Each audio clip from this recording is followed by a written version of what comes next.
Hi. Why would we want to accept what is when what is could really suck in this moment? Like relationships or situations are not going the way that we want them to.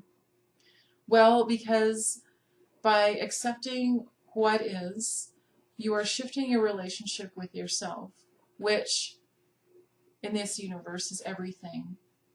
And you are shifting from a vibration of perpetuating the problem and being part of the problem to a vibration of being part of the solution.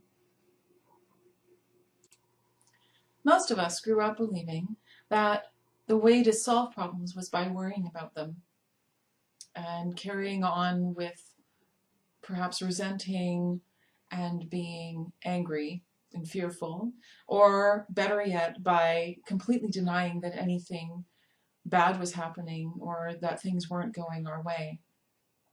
But what this actually does is it keeps you out of the present moment. Worry, fear, resentment, denial keeps you from feeling your feelings in the present moment. And the key to accepting what is choosing to feel your feelings, whatever they are, in the present moment. When we are choosing in every moment to be feeling our feelings instead of pushing them down and denying that they're even happening, we are completely connecting with ourselves. We are completely aligned with ourselves.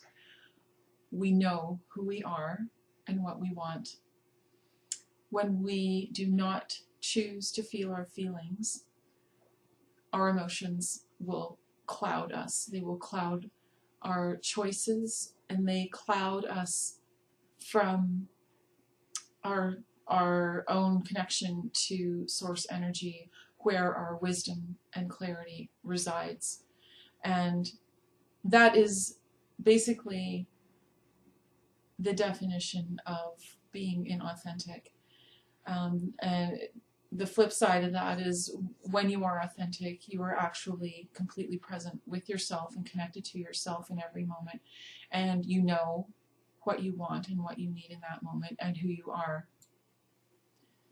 Authenticity, however, isn't something that most of us can do and practice all of the time.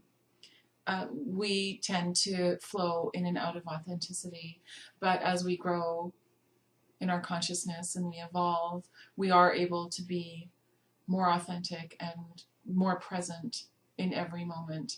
And as we do this, we're actually in the flow of the universe and in the flow of our life. You want to remember as well that through your vibration, you have created your life. You've created your situations and the people in your life. You've attracted everything through your vibration. So in order to create something different, you're going to have a different vibration. So if you're continuing your feelings of worry and resentment and fear and anger and stress, then you're just going to continue to create situations with the same vibration.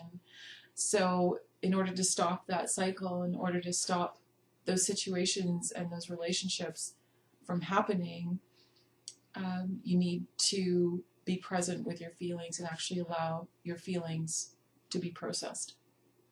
This will change your life, I promise. Just this one act will change your life for sure. And what most often happens when we actually allow ourselves to process our feelings is that we raise our vibration enough that situations can sometimes just miraculously sort themselves out, or we get very clear guidance on what we need to do, what our next step is to change the situation. And this will always be an inspired action, inspired by the vibration of a solution. And we are getting guidance receiving guidance to follow through with this action, because it is part of our own personal evolution, and taking that next step and then the next step that we're being guided to do will be a huge evolutionary process for us. So it's really important to feel your feelings and to be present, because otherwise we don't receive this guidance, we don't receive this information, and we certainly don't have nearly as many miracles in our life where solutions just basically happen or fall into our lap. So when painful situations are happening in your life, have the courage to be present with yourself and not to push yourself away. This is the biggest act of self-love and compassion that you can have. Namaste.